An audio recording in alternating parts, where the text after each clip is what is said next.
இவங்க ஒன்றும் இல்லாமல் எல்லாத்தையும் கேன்சல் பண்ணி இது பண்ணு எல்லாத்தையும் கேன்சல் பண்ண உடனே என்ன இருக்குன்னா மக்கள் இந்த இடத்துல வந்து ஏர்போர்ட்டில் தவிக்கிறாங்க. ஏர்போர்ட்டில் தவிச்சா இவ்வளோ பெரிய எஃபிஷியன்ட்டான 74,000 கோடி சம்பாதிக்கிறாங்க.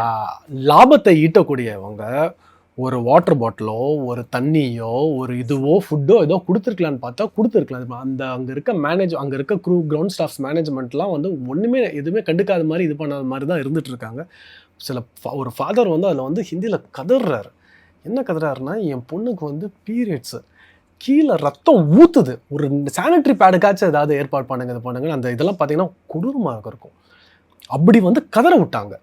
இது வந்து ஆர்கெஸ்ட்ரேட்டட், இதை வந்து வெல் இன்ஜினியர்டு. இவங்க பண்ணது என்னன்னு பார்த்தீங்கன்னா, பயங்கரமான மாஃபியாவோட இதில் இவ வந்து மக்களை கதற விட்டா இவங்க எப்போ செவி சாய்ப்பாங்க. இப்போ வந்து டிஜிசிஏ வந்து இன்டர்நேஷ்னல் ஸ்டாண்டர்டுக்கு வந்து நம்ம போய் பண்ணி தான் ஆகணும். 8 வருஷம் 10 வருஷத்துக்கு அப்புறம் இப்போ தான் கொடுத்துருக்காங்க.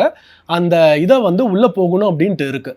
ப்ளஸ் ஏற்கனவே இப்போ நம்ம ஜூனில் ஏர் இண்டியா கிராஷும் நடந்திருக்கும் போது இன்னுமே ஒரு பதட்டம் பண்ணுறாங்க. அதை ஸ்ட்ரிக்ட்லாம் பண்ணல. அவங்க பண்ணியிருக்க வேண்டியது பண்ணியிருக்காங்க கேட்டால் பண்ணல. ஆனால் பேருக்காக இம்ப்ளிமெண்ட் பண்ண ட்ரை பண்ணுறாங்க. ஆனால் அந்த இம்ப்ளிமெண்ட் பண்ணுறதை வந்து இவன் வந்து எப்படி உடைக்கலாம், இப்படி சொன்னால் தானே உடைப்பா இது பண்ணும். இப்போ மக்களை கதற விடுற பாரு அப்படின்ட்டு என்ன பண்ணாங்க, வேணும்ட்டு எல்லா ஏர்கிராஃப்ட்ஸையும் வந்து இவங்க வந்து ஏற்கனவே ஷெட்யூல் இருக்க பைலட்ஸ் க்ரூவை வச்சு ஆப்ரேட் ரன் பண்ண முடியும். திட்டமிட்டு ஒரு 15% தான் வந்து உங்களுக்கு வந்து 85% ஆஃப் த ஏர்கிராஃப்ட்ஸ் அன்னைக்கு ரன் பண்ணிருக்கலாம். அந்த 3 நாளுமே ரன் பண்ணிருக்கலாம். அவங்ககிட்ட இருக்க ஏற்கனவே existing crew, existing pilots, existing ஸ்கெடியூல்ல வச்சு 80%.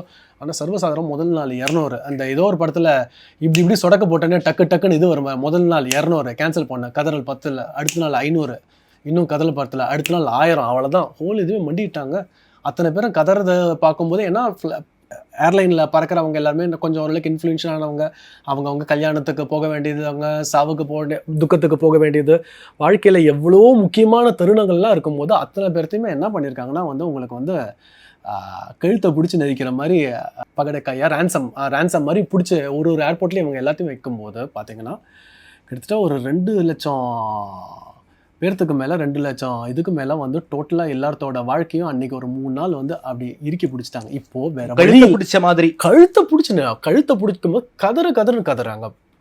அப்போது வேற வழி இல்லாமல் இவங்க என்ன சொல்கிறாங்கன்னா வந்து டிஜிசிஏ ஏற்கனவே வந்து நாங்கள் எடுத்திருப்போம், எங்களால் சாதாரணமாக சொன்னால் எடுக்க முடியாது, ஆனால் மக்கள்கிட்டேருந்து ஒரு பயங்கரமான கதறல் வந்ததால் நாங்கள் எடுத்துட்டோம், இது பண்ணிட்டோம்னு சொல்லிட்டு அந்த FDTL வந்து ரிமூவ் பண்ணிட்டாங்க. இப்போ என்ன ஆகுதுன்னா வந்து இவங்க பண்ணது அராஜகம்னா யாரு, இண்டிகோ பண்ணது அராஜகம் அப்படின்னா டிஜிசிஏ பண்ணது அயோக்கியத்தனம்.